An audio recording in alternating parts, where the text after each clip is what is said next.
Thank you, everyone, for joining us here today. This webinar is discussing the partnership between NinjaOne and Blackpoint Cyber. And this is something that I could not do alone. I can talk about the NinjaOne stuff all day, but I am joined today by a former Ninja. My name is Jeff Hunter. I'm the field CTO here at Ninja. I host a lot of webinars, but I am very happy to announce a brief return to NinjaOne. Roman, would you care to introduce yourself to everybody? Yes, sir. Thank you, Jeff. Pleasure to be back in the fold. And it's like I never left in a way. But to Jeff's point, I am a sales engineer at Blackpoint directly. But prior to my time here, I was part of the Ninja Fold, covering basically a lot of the business from the front end standpoint. So I know enough to be dangerous from an RMM perspective as well as cybersecurity for the past 12 plus years. And hopeful to be a resource today and add some context to the overall partnership. Thank you, Roman, for being here today. Roman can answer all of your Blackpoint and NinjaOne questions. That makes him a very rare and valuable resource. So please take advantage of having us both here. And I totally understand that because we are co-presenting and co-hosting this webinar, we do have the potential to have some people here who are not familiar with NinjaOne. And sorry, my computer's fritzing out again. Or who might not be familiar with Blackpoint Cyber. And so we figured we'd go ahead and do kind of a brief introduction to our respective companies, just for anybody who's not familiar with the brass tacks of what we do. This will, I promise, be very brief. Neither Roman or myself are PowerPoint people, so most of this presentation today is actually going to be live demonstration in our respective portals. But I did want to just do a 35,000-foot, very high-level bird's eye view of NinjaOne. We are the automated endpoint management platform. We allow you to manage your Windows devices, your macOS devices, your Linux devices, your iPhones, your iPads, your Android devices, all from one single portal. And so that means you can patch all those devices. You can remotely access those devices. You can automate device configurations. And that allows you to not just have a single portal to access everything. It makes you more efficient in the long run. It allows you to automate more of the most annoying aspects of endpoint management. But then we're also expanding into the ability to protect your endpoints, something we'll talk about at great length today. And that happens both through a security tool like Blackpoint Cyber, through an EDR tool like SentinelOne, but it also happens at the endpoint management level. Patching devices is maybe the single most effective thing you can do to have a stronger security posture if you do nothing else. There are device configurations that you can deploy to your machines in order to make it much more difficult for them to be compromised, locking those potentially open doors, so to speak. And so we'll talk more about what you can do from that aspect as well, but also how NinjaOne complements the overall security posture enhancement that a tool like Blackpoint Cyber brings to your organization. And then finally, we want to talk about how we can support everybody. And as we'll dive into, this starts to shift away from being purely endpoint focused into being also SaaS focused as well. So as we get deeper into the presentation, we want to talk not just about the endpoint, but as this data starts to live in the cloud, be accessible in the cloud, how do we both protect that and how do we ensure that you are protected against losing that data? You know, the loss of that data for a client, that can be a catastrophic death knell for the business. And so it's important to ensure that business continuity. And we'll talk about how Blackpoint Cyber allows you to protect your SaaS applications, and NinjaOne allows you to ensure that critical data in SaaS platforms is also protected so that you can easily restore everything. And that's the NinjaOne side of it. I'll hand it over to Roman so he can talk a little bit about Blackpoint Cyber. Yes, sir. Thanks, Jeff. So everything that Jeff described briefly, right, is kind of compounded here as far as what we're offering from that partnership from Blackpoint's initial services. The main thing there is being able to secure every moment, whether it's on the endpoint or from the cloud activity, right? My talk track theoretically has changed over the past 10 plus years to be that most events originated from the endpoint, servers, desktops, laptops. But now it has changed, even with a solution like Ninja being a browser-based app or a web-based app, where we would have cloud provisioning in the fold there, where we have larger visibility into the environment. needing to secure the moment for those users, but then for the clients as well, right? So that way they can go through their business without any loss or disruption, and then any further enumeration or exfiltration of their data, right? That's the end all be all now. It's not just the payloads on the devices, it's the payloads on the users as well that we're wanting to secure. And you'll see that we will map up to whatever IDP that you have in the space, as well as being able to ingest from any EDRs out there, right? To where we have our own, but we only get further enriched by solutions like SentinelOne, Defender for Endpoint, to name a few. Right. And that's all with our 24/7 SOC that you'll see there from a human led perspective, right? There will be AI correlation on the back end based off of the SOC, but any interventions, right, will be done by the team 24/7 following the sun. I said that multiple times, but I just want to reiterate that point there, right? So that we'll have a large swath of our analysts in the US, a handful in London, and then a handful in Asia Pacific. So that way we can follow that sun in a way. Well, thank you very much, Roman. And then, as I said, this is the end of the PowerPoint. We're going to dispense with this, get into the portal. We'll start with NinjaOne. I'll hand it over to Roman so that he can show the Blackpoint Cyber side. And then we'll come back to me to talk a little bit about backing up SaaS tools. And it looks like you can see my screen right here. So I'm going to start with a very broad view of what NinjaOne does, what some of the key features are. I understand that might be old hat for some of you, but just to set the table, just a brief introduction to how NinjaOne works, and then we'll go ahead and dive into some of the specifics about how NinjaOne works with and complements Blackpoint. Now, for starters, I will make this a little bit bigger so it's easier to see.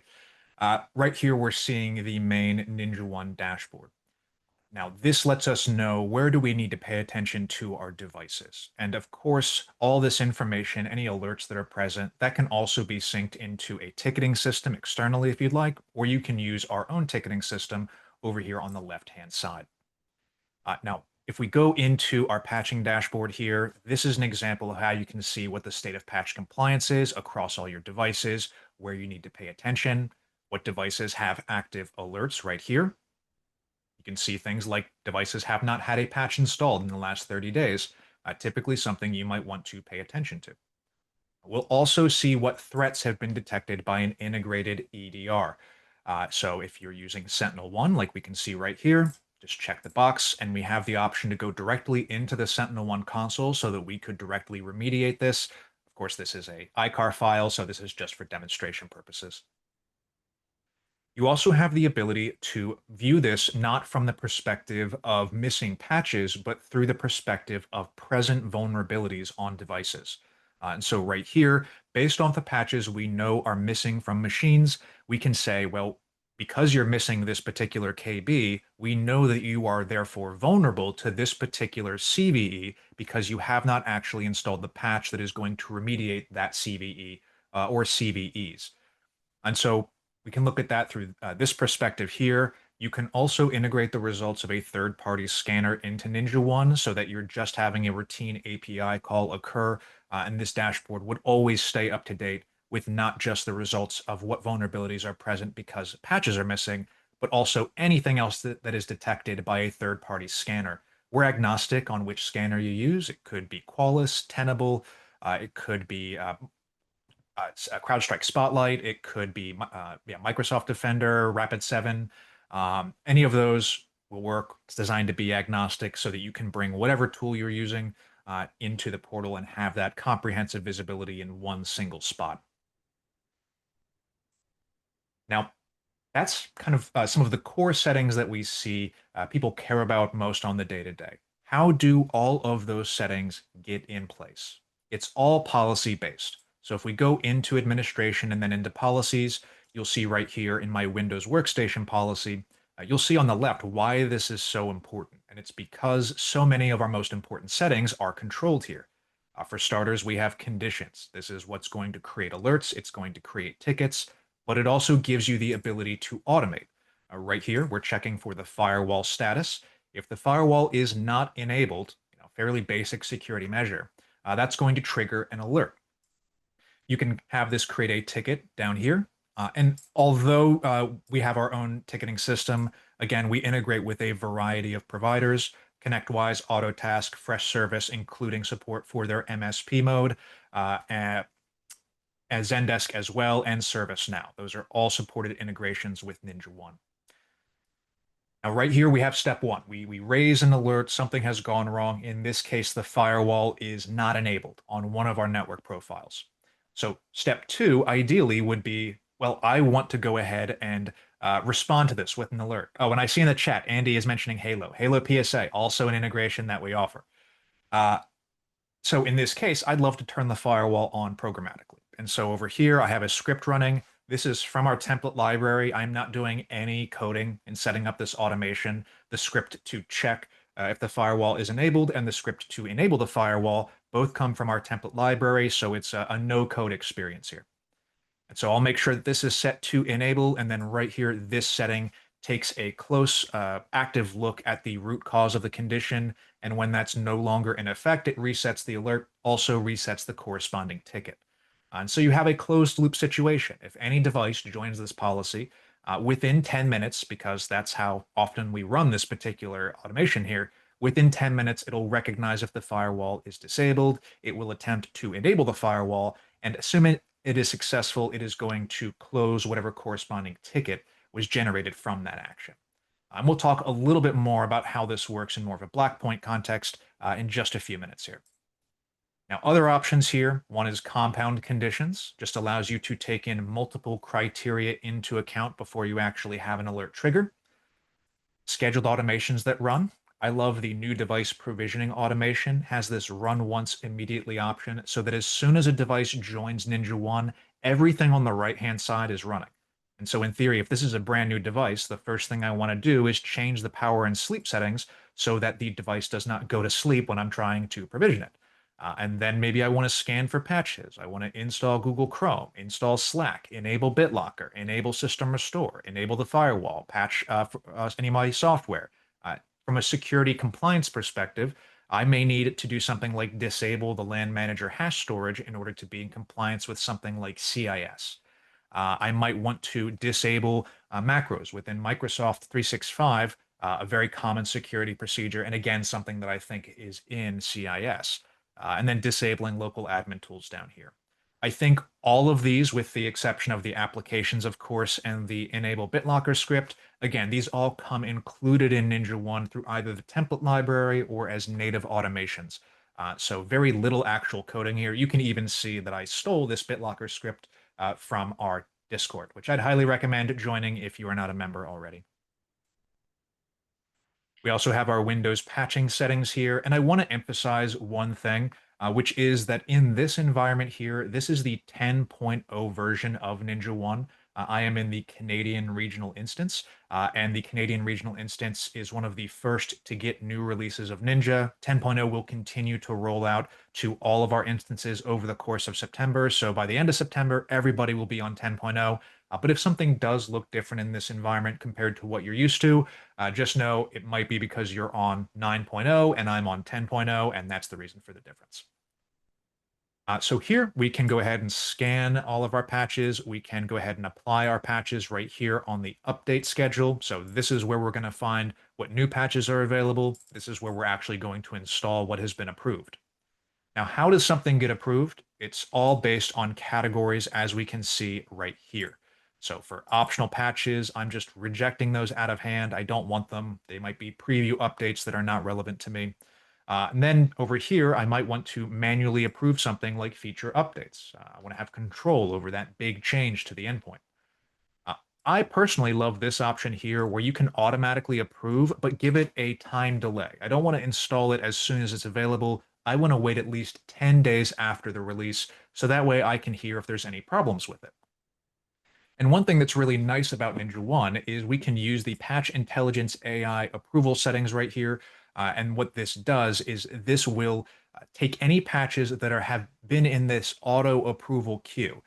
And it will say, well, actually, we're hearing through public data that we're scraping from online and from internal data on failure rates, we're hearing that there's problems with this particular KB. And so in this case, if there's a known issue that is detected with a KB, we're going to move that patch back into a manual state. So it's taken out of the auto approval queue into a manual state where a technician is going to be able to review that and decide if they want to push it or not. Not every known issue is going to impact your environment. If a KB impacts Citrix operation and you don't use Citrix, hey, who cares? Let's go ahead and deploy it. It's not going to impact our environment. I see Brian has a question about patch tiers or groups. You should start to see that early next year. We are in development on that as we speak. And so this gives you the ability to patch with confidence, knowing that if there are any potential issues, those patches are going to get flagged and then removed from the queue. So very handy there. Uh, Software patching works very similarly. Scan schedule, update schedule. We've added in a new feature in 10.0 that allows you to automatically patch any applications in the NinjaOne repository, as well as auto patch from the winget repository, which is, of course, substantially larger. This is essentially just running winget upgrade-all on the endpoint. Now, for NinjaOne apps, you get a more granular level of approval. So let's say for Adobe Acrobat, I wanted to go ahead and have that in a manual state of approval instead of being automatically patched. I can go ahead and make that change here, and we'll auto patch everything with the exception of Adobe Acrobat. But note here that does not apply to the winget repository. The winget repository is auto patching all applications on the device that are found in the winget repository. Or you would have to come in here and specify the applications individually. There's not any crossover for winget in the same way that there is with NinjaOne. And then, of course, we have our image backup down here, image backup and file and folder backup. This is on Windows, but you do have the ability to back up files and folders on Mac OS as well. And then we'll talk about SaaS backup a little bit later. Now, that's the policy. I always say if you understand the policy, you probably understand NinjaOne just because the policy is so intrinsic to how NinjaOne operates. Let's talk a little bit about how this specifically works with Blackpoint. I made a special Blackpoint policy down here. And so in this case, I want to show how some of the tools that we just saw can be applied into supplementing or complementing your Blackpoint installation. For starters, one is I would consider Blackpoint to be a critical service. How can I ensure that that is always operational? If that service is ever not online, I either want to know about it, or in this case, obviously, I want to try and start it back up. I want to put my finger on the scale and make sure that this is getting back into working order. And so in this case, I am monitoring for the Snap agent, the Blackpoint agent on the device. When that's in a down state and the device has been online for at least 3 minutes, we're going to go ahead and raise an alert. I also love this option down here, trigger again if condition is still true after reset.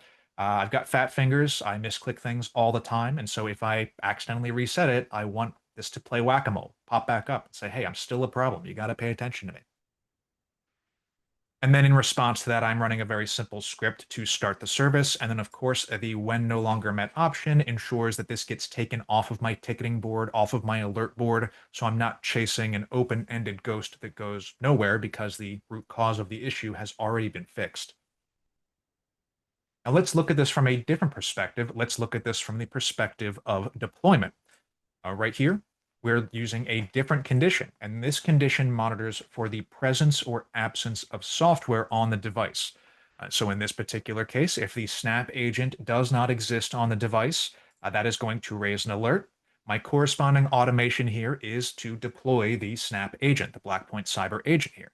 And so once that is done, again, when no longer met is going to recognize that the agent has been installed, reset that alert, reset that corresponding ticket if you're creating it. And so you have that ability to automate at scale with logging, ensuring that you have a record that what should happen has happened. I'm going to back out there and talk about how we would actually take that agent and upload it into NinjaOne. So we'd come into our library here, we'd go into our automation library, and then we'd add an automation over on the right. This would be where we'd add in any of our scripts. So if you have your own PowerShell scripts, your own shell scripts that you've used in the past, go ahead and import those from your computer. We support the pure language, and we do support Batch, JavaScript, PowerShell, shell script, and VB script as languages. You can also use that template library I mentioned. So a hot topic that I know is on many people's radars here is Windows 11. So let's say I want to evaluate which devices are capable of the Windows 11 upgrade. Search for Windows 11 here. You'll see that we have this check Windows 11 upgrade compatibility script. What this does is it checks for Windows 11 compatibility and then writes the result into a custom field within NinjaOne so that you can easily see at scale uh, who is capable of the upgrade and who is not, so that you can then make decisions with your end clients about how you're going to handle the end of service for Windows 10 that's coming up in October. Do you want to purchase extended licensing? Do you want to purchase or upgrade devices so that they're capable of the upgrade to Windows 11? But you can't make any of those decisions. You can't have any of those conversations until you know what the state of play looks like. What does the field look like? And this is how you get that level of visibility. And then once you have that knowledge, that information of who is capable of the Windows 11 upgrade, you can then go ahead and automate that. So right here, I can update Windows 10 to Windows 11 forcibly using the Windows 11 Installation Assistant. I could also deploy the latest Windows 11 feature update if for whatever reason the device is lagging behind on certain builds. And so this gives you a quick and easy way. If we look here, 297 scripts in the template library. That is a lot of stuff out of the box, and you can see that this is Linux, this is Mac, this is Windows. So we try to be as comprehensive as possible with giving you this capability to quickly get started without needing to be a PowerShell expert and generate a ton of your own code. Now, the whole reason I came to this screen here was to show you how to upload an installer. So we can go ahead and go down to the installation section here. This works across Windows and Mac OS. So obviously on Mac OS, it's a DMG or a PKG. On Windows, it's going to be an MSI, an EXE, or an MSI X file that you can deploy. And so in my case, what I've done here is I've just uploaded the agent right here. This is going to use a -y parameter for a silent installation.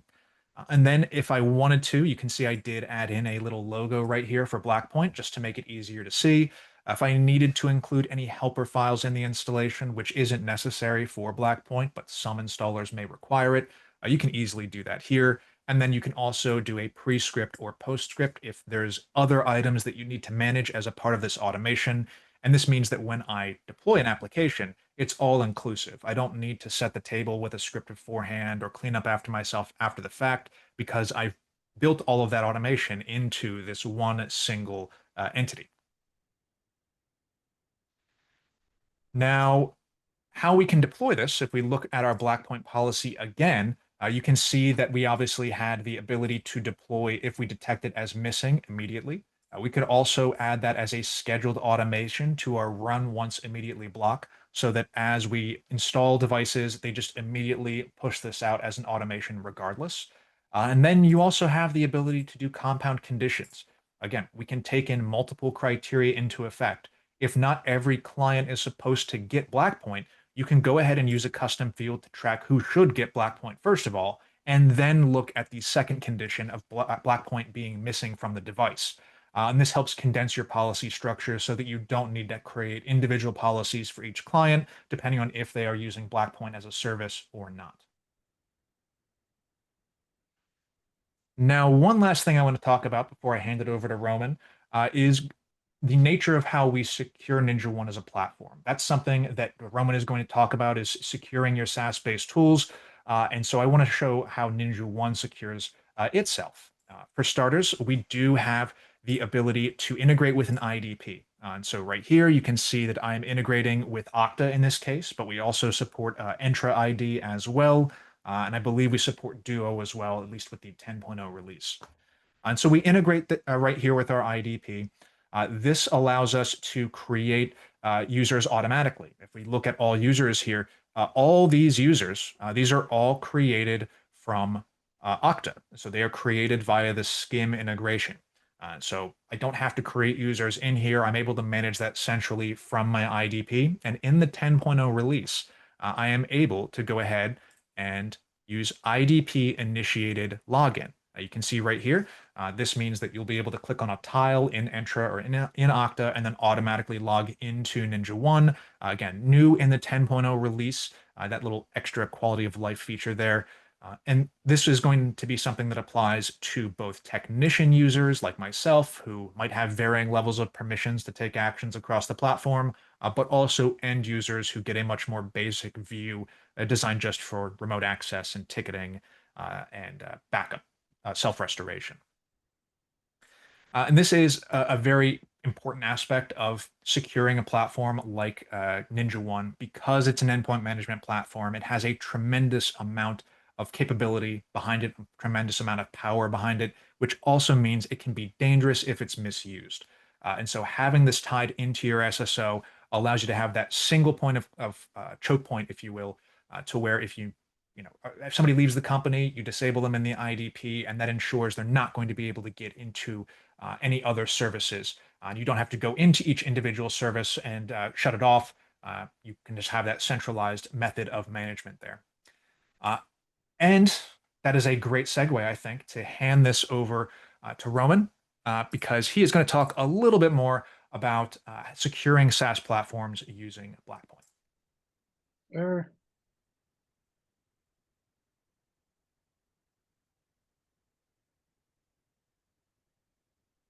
Awesome, team. We should be good to go there. Perfect. And then keeping in that same talk track for Jeff, right? The main thing that you'll see there from the Ninja side is you're spinning everything up on the operational side. And we want to be able to secure that since it is, right? You have larger, how would you say it, tendrils into the environment, right? Depending on those clients. And we want to be able to secure that, but then provide visibility to that for due diligence and compliance, right?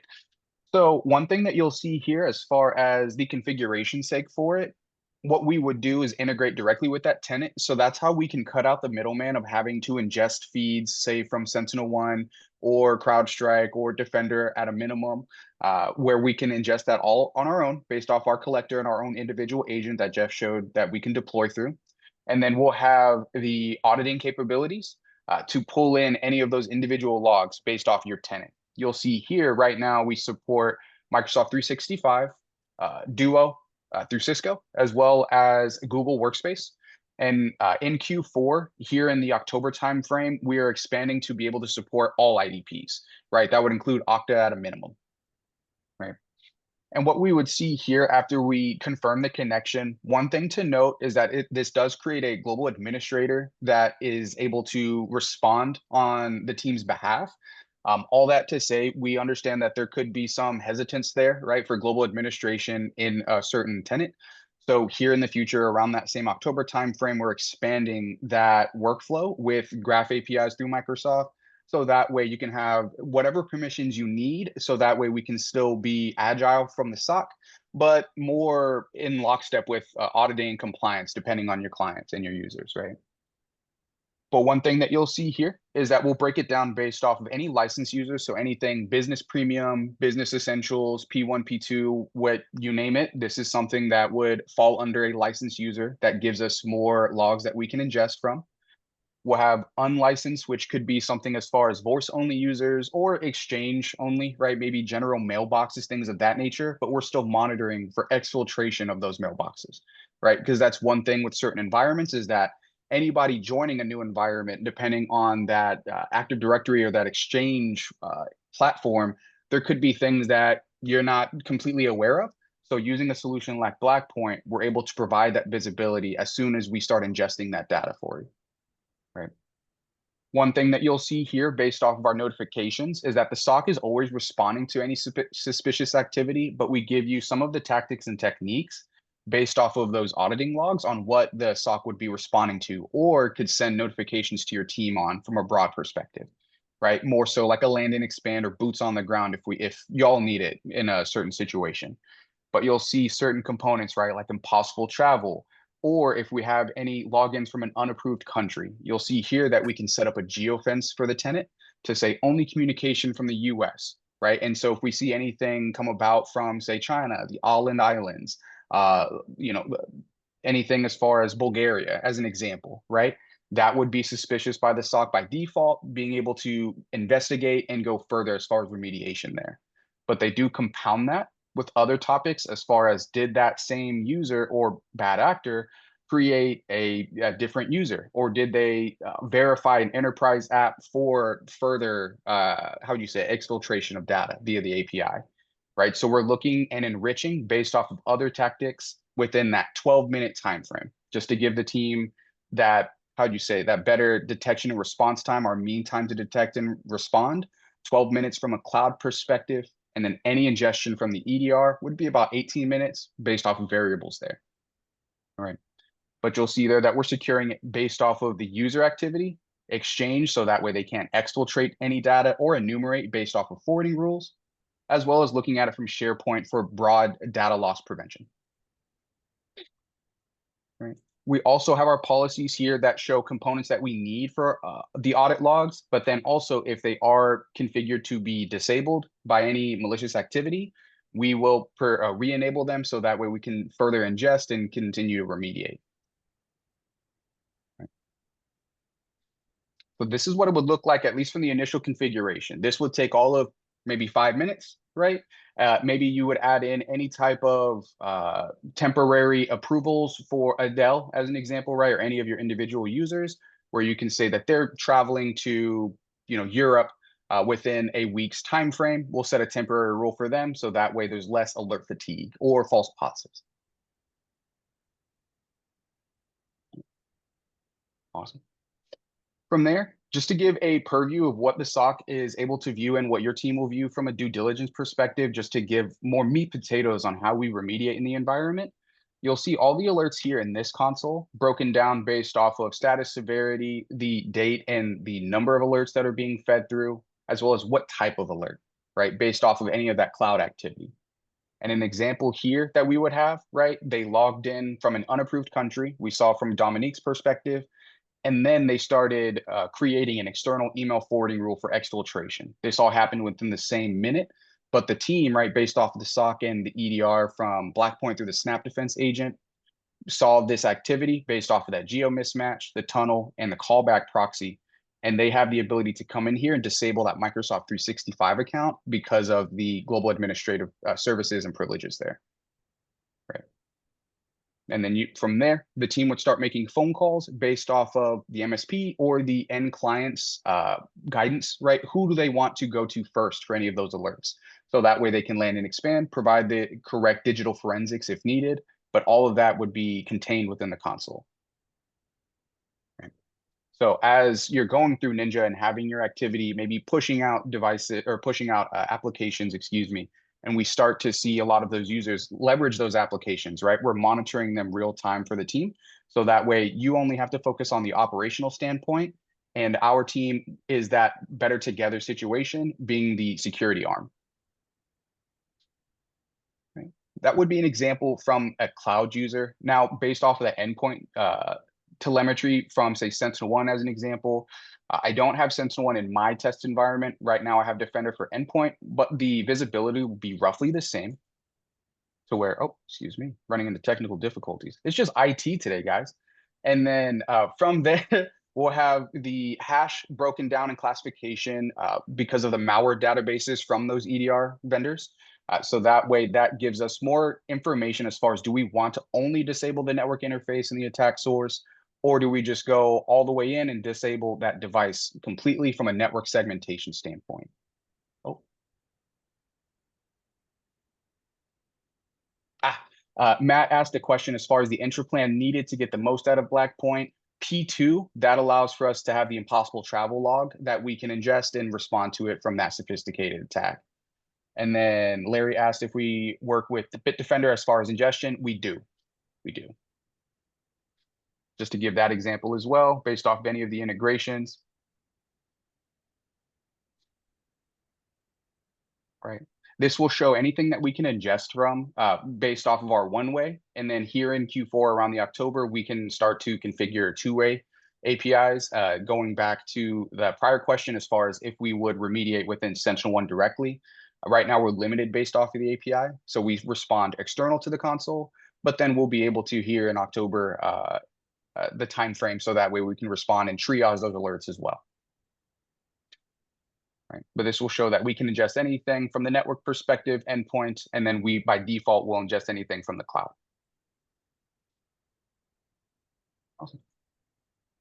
Then from there, as far as other benefits that I've seen as far as that transition from Ninja to Blackpoint, one thing that was asked a lot of, right, as far as the network perspective, is a network map to provide visibility to the devices that are being managed by Ninja, and then what do they have lateral access to, right? So that's where any device that has a Snap Defense agent, we can leverage ARP tables, similar to most security solutions in the space nowadays, that can query and get a general lay of the land as far as your devices, things as far as, like I mentioned, the ARP tables and what they would have lateral access to based off of, say, their privileged users, right? Or any Windows users.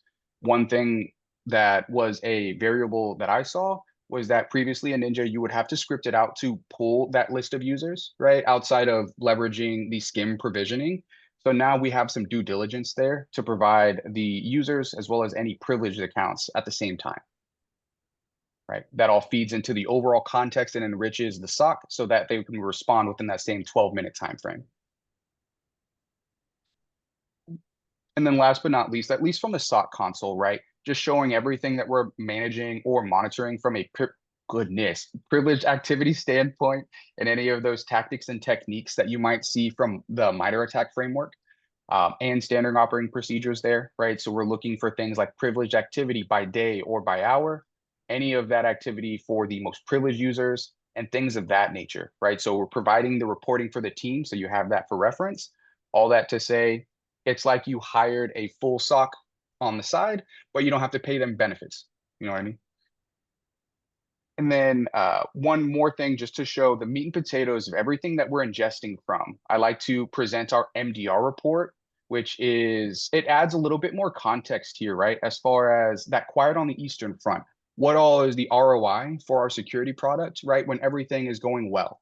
That's the largest complaint or concern that you always typically see. We're paying all this money for security, but there hasn't been any breaches, right? We don't have any activity. Why are we spending all this money? But now you have a little bit more due diligence there, showing the products from a compliance and auditing standpoint that are being used in the environment, right? As well as the ingestion. What are we ingesting from? How many alerts are we ingesting? What did we end up having to actually investigate and respond to from a remediation standpoint?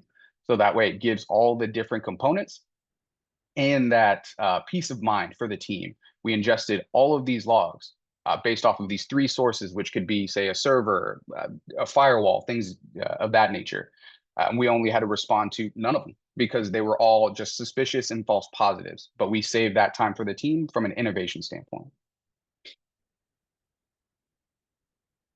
Perfect. Yeah, so I was yammering there a little bit, but that should give a good view of what that would look like from a cloud or SaaS protection standpoint for ITDR in a way. Kind of going back to my previous point with the team, right? We clarified as a defense in depth strategy, a layered approach to use something like S1 on the endpoint level, where you have all of your predefined malware definitions as well as the behavioral analytics from a sophisticated standpoint. But if anything were to ever make it past there, because nothing's 100% right, we would still on the Blackpoint side be able to ingest any of that data or those logs and then remediate if it became more from that tradecraft perspective as far as PowerShell dumps or any type of enumeration or exfiltration. Hey, Roman, I see Yes, sir. some questions in the chat. I figured I'd get ahead of it now and just throw them up to you. Of course, Matt yeah. has a question about the Sentinel-1. Does the Blackpoint agent run alongside that for remediation purposes? Since you mentioned you can't do that directly from within Sentinel-1. Correct. Yes. So it's mainly we would remediate externally, right? And that's based off of this console here. So anytime we see an alert that is populating in our console from the ingestion, we disable that. This right now does not reflect in the Sentinel-1 console. So whenever we remediate on our side, you would still manually need to go into the S1 console to triage that. But that is being solved in Q4. So like I mentioned, late October. So that will be resolved on that standpoint. And Good news. then, yes, sir. Yeah, can Blackpoint help identify shadow SaaS applications? And ideally, can it detect if users are creating, for example, personally managed Gmail accounts for accessing unauthorized cloud apps? That's a great question, Matt, on that side. Thank you, Jeff, for speaking that to me. Your voice is a piece for me. You know what I mean? But so for that, Matt, what we would say is the application piece is more to come. We're actually monitoring posture drift, which will allow for monitoring any of the SaaS applications on our side. Granted, that this right now is part of that better together story with Ninja, since Ninja is monitoring those applications based off of the CVEs or CVSs. So they'll be able to track any vulnerabilities with the applications themselves. And then if they were to be used maliciously or suspiciously, that's what we would monitor on a roundabout way. And then the second part, as far as the Gmail accounts, yes. So I did show it briefly, but it would be something like this as well, where we would monitor any of those accounts and if they're accessing unauthorized apps or exfiltrating data from those apps or email. And then I think Core had a question, can you touch on dark web scan, which sounds very interesting. Yes, that's a great question, Court. So most security solutions worth their salt nowadays, right, will have this built into the platform. It is a parallel to something like Have I Been Pwned, right? We've all seen that. We've all visited that website. Now we're consolidating that into the console to provide that extra, how would you say, ammunition for the team. So in the event of we have some folks that were hesitant on a password manager, right? This could give that better story showing we have our domain or any of our emails that are compromised. We need to update those. And that shows that configuration of implementing a password rotation every so often or updating the domain in general, right? And so that's what we're pulling in every Tuesday and Thursday based off of certain vulnerability scans. Okay, cool. That one was more procurement. Oh, and then in the Q&A, let's double check. So you know what? It sounds like we have a lot of questions. So I'll jump into more of the Q&A there. Where are they at? I actually don't see, Susan, I don't see anything in the Q&A. I've been kind of just going from the chat because I don't see anything in the Q&A. So I don't know if that's an error on my end. Roman, are you seeing anything? Yeah, I found it. I had to do the whole escape mumbo jumbo, and I'm in here. So I'll start off with Rob's question. It looks like there was one around Rocket Cyber. The main difference there, price. Usually Rocket Cyber, right, is something along the lines of like K365, where it's more so for nonprofit or education clients. So price will be a factor there. But as far as the platform, we're actually a pioneer as far as the tradecraft remediation aspect. So where you're seeing in our console how we have the ability to disable the account or any of those rules that are created, that is something that we've had in place for 10 years now through the SOC as a maturity model. So that's one thing to note as far as ITDR. Is it actual response or is it more so just notification? On our side, it's a guaranteed response remediation. So that would be one difference there, Rob. And then, oh, Adam, you mentioned if there was a requirement for business premium. No, we would still be able to secure the environment either which way. Just having higher licenses gives us more auditing logs, so we can enrich the SOC that much more. Josh, the cost piece, I'll have to pass that over to either your account management team or the selling team from the Ninja perspective. There's variables there. I can't give the direct MSRP speeds and feeds, brother. I'm sorry. And then plan to integrate with Zyxel firewalls, if I'm saying that correctly. So we will have general firewall ingestion Q4. That'll be with our public API.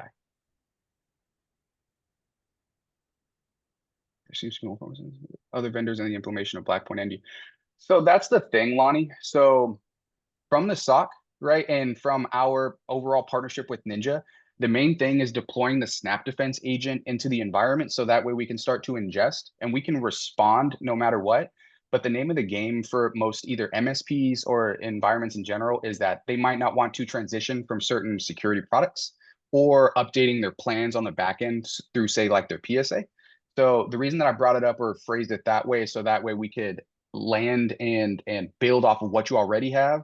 Granted, we can rip and replace no matter what, right? It just shows that we can integrate with what you have or we can replace it. Kind of going back to Jeff's statement before on ticketing, to where, right, we would go with a Ninja ticketing or be agnostic depending on services rendered. And then Susan, you mentioned what is the advantage of Blackpoint integration with Ninja. So the main thing there is securing it from the SSO IDP standpoint, right? So you'll see with other solutions that Ninja provides, they don't have true remediation based off of those cloud alerts in a way. You'll see that with certain products, they'll provide the notification and reporting for it based off of the logs, but the remediation is left up to the MSP or the MSSP at that point. So that's where the main benefit is anything that's being ingested from Ninja or leverage based off of the accounts or the IDP, we are securing and making sure that their accounts or privileges aren't used maliciously, right? Ninja has a lot of access in the environment. Blackpoint has a lot of access to the environment. The main thing from the SOC being separate from that is being able to secure it, right? Having that defense in depth approach. Vladimir, same thing there. No minimum license requirement. No minimum license. Published roadmap. Daryl, I don't believe so. We will in October. So more to come on that, Daryl. And then we'll be an integration with CrowdStrike. There is already, we ingest from CrowdStrike. And that's one thing where based off of the like MS Protect or Defend, we can take the place of Complete outside of one or two things, right? The warranty.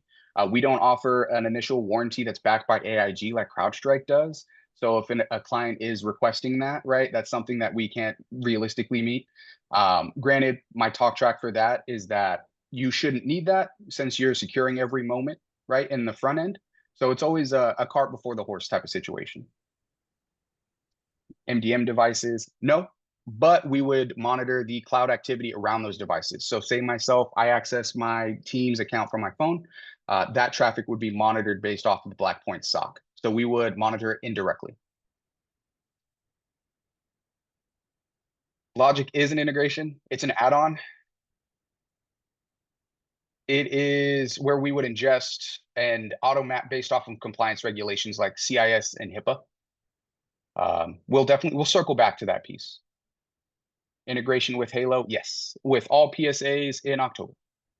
And you're going to hear a lot of in October for me. The main thing there is we have a huge release, at least, in updating a lot of our modern UI. The functionality will be the same, but we're modernizing a lot of what the UI looks like and a lot of that functionality. Part of that is publishing our API, our public API, which will allow for two-way integrations. And then that should cover a lot of that. And then David, you had mentioned the seams piece. So our SOC, there's two ways to clarify this. And Jeff, of course, stop me at any point if I'm answering too many questions and having too much fun. No, go for it. Yes, sir. So based off of that, there's typically two buckets you'll see there, David, right? So managed EDR, managed SIEM. We are a combination of both, but we don't rely on the SIEM and any of the network telemetry outright for proactive threat hunting. Everything that you're seeing here is cutting out the middleman, right? We're looking directly at those cloud users, right? If we were having to ingest based off of the network and work off of that proactive threat hunting wise, it increases that mean time to detect and resolve. Granted, the development that I see there is that we're leveraging more correlation for the network logs, endpoint logs, and the cloud logs for an even faster remediation standpoint. More to come on that. But that's why on our SIEM, it's not required. It just enriches and provides more digital forensics on the back end. Yep. Yeah. So Oliver Grimberg, you had a question there as far as a hacker controlling Microsoft 365 mailbox with SMS MFA and then setting up rules inside the mailbox. So this would be a good example of that, right? Where they logged in, not necessarily from an unapproved country, but they logged in from an account, set up forwarding rules, but then also disabled the MFA user. You would see a third alert in there. And then that is what we can respond to and provide visibility against. So yes, we would be great in a situation like that. And then Russ, so you asked where the integration is added in NinjaOne. There's no direct API integration currently. Right now, the main quote unquote integration is deploying the solution, right? And then Blackpoint on the back end monitoring the Ninja ecosystem on the back end. Correct. Derek, your point as far as the P2, just to give you that line of sight there, under a Microsoft 365 tenant, you'll see under notifications, we have the login from unapproved country. This would be the only requirement for P2. It usually states it. Oh, excuse me. And then the impossible travel, excuse me. I stand corrected. It's actually the impossible travel, not to log in from unapproved country. And then I'll make sure to note this answering live. And I hope this is satisfactory, team. Perfect. And then saw in NinjaOne on the left-hand side, finance below asset management. What is that module? First time seeing it. That's Ninja's PSA. Jeff, did you want to touch on that a little bit? Yeah, I'll touch on that real quick, and then I'll just kind of finish up with my last little bit. Yeah, I will stop my share. Perfect. But yeah, that is NinjaOne PSA. You can see right here. This is in early access right now. So anybody, regardless of what version you're on, you can get this enabled today. Just reach out to your account manager and say, can you please enable NinjaOne PSA? There's more enhancements in 10.0. You can see we expanded currencies here. So yeah, absolutely something that you can request today, play around with today. You can see here, we've got our examples of invoices that have been approved or have been generated, time entries from our ticketing. So we'll talk a lot more about it on the 10.0 webinar, which I think is September 16th. So if you haven't registered for that yet, definitely get registered now so that you can be at that webinar where we talk about all the new 10.0 features, including enhancements to the PSA here. The one thing that I wanted to cover is that Roman did a great presentation there and really extolled the virtues of Blackpoint. My personal philosophy is that regardless of how great a security system you have, you want to prepare to be breached. Even if it never happens, you should expect to be breached. It doesn't matter how good your tool is. And so, in light of that, I want to talk a little bit about backing up SaaS tools. This is NinjaOne SaaS Backup. You can see right here. This integrates with M365 and with Google Workspace to allow you to take all that critical data that your end users have stored in M365, in SharePoint, in OneDrive, in their email, and to have the confidence and certainty that it is backed up. Google and Microsoft both do not allow you, in terms of native functionality that they provide, they don't really give you a lot of good options for backup. I believe, at least in terms of Microsoft, they explicitly recommend that you use a third-party backup tool because they do not really offer you much in terms of recovering that data in the event that there is some sort of disaster situation. And so what we've done is we've partnered with or acquired Dropsuite. They are now part of NinjaOne. And so we've added in a new tile for this so that it generates your organizations inside of NinjaOne SaaS Backup and easily allows you to link them from within our portal here. So you can see which ones are linked, which ones aren't. If we go into organizations here, we'll have the ability to select one of these and then go ahead and either manage our services or restore our services. So in this particular case, I'm going to restore our services. This is going to jump me into a separate SSO tab right here where I can see all of my email addresses. I can click into this particular user here. I can see their inbox. I can read their email. I can go ahead and select an individual email and say I want to download that or I want to restore it into this inbox or to a different folder in their email account. I can also migrate this to a different account if I wanted to. And the same thing applies for OneDrive here. This is just one specific user's OneDrive. Here's an individual file. Let me download or restore that. If we go back into the main dashboard here, you'll see that applies for all of your users, all of your OneDrives. It applies for your SharePoints. So we can go in and see our individual SharePoint sites and again have the option to download or restore the entire site or click into it to get more granular with the specific files that we want. And this applies to groups and teams as well. Uh, if you are looking to get private Teams chats, not public channels, but private DM chats on Teams, that is going to require an additional licensing known as Archiver, which does have an API charge associated with it because that API is necessary in order for the Archiver functionality to actually work.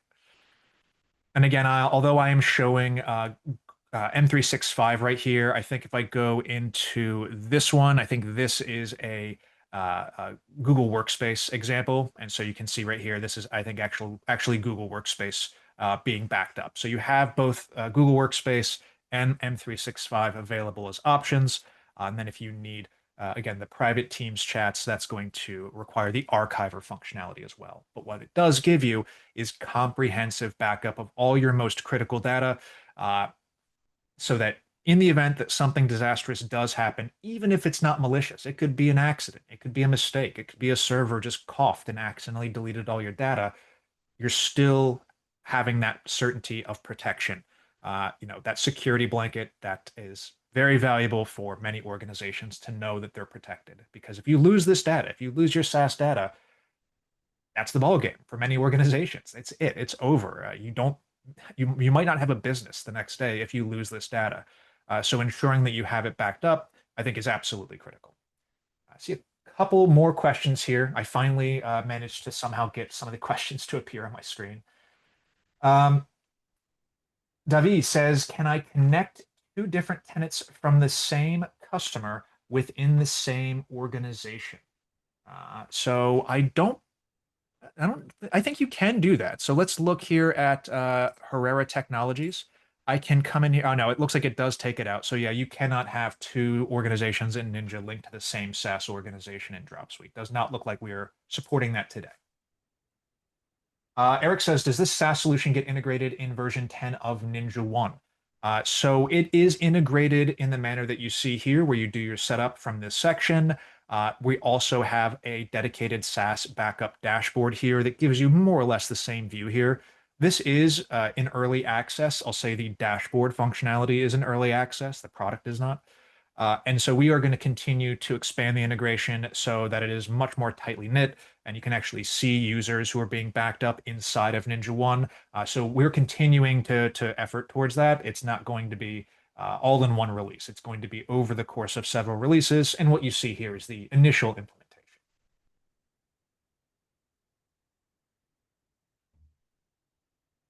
Cal has a question about exporting large PSTs. I have not heard anything on that. Of course, Dropsuite is relatively new to the NinjaOne family, so I can't really speak historically. But from everything that I've heard, that should not be an issue for you.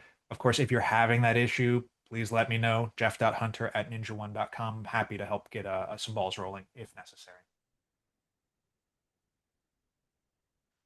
With that, I Oh, there was think, one more, Jeff, yeah. from Leon. He had asked if Entra ID was going to be covered as far as the options in the future. Yes, it is. I think that is in the 11.0 release, Leon, when we're going to support Entra ID. I don't think it's in the 10.0 release. I think it's in 11, but it is absolutely something that we are bringing out. So it is coming. It's just a matter of 10 or 11. I think it's 11.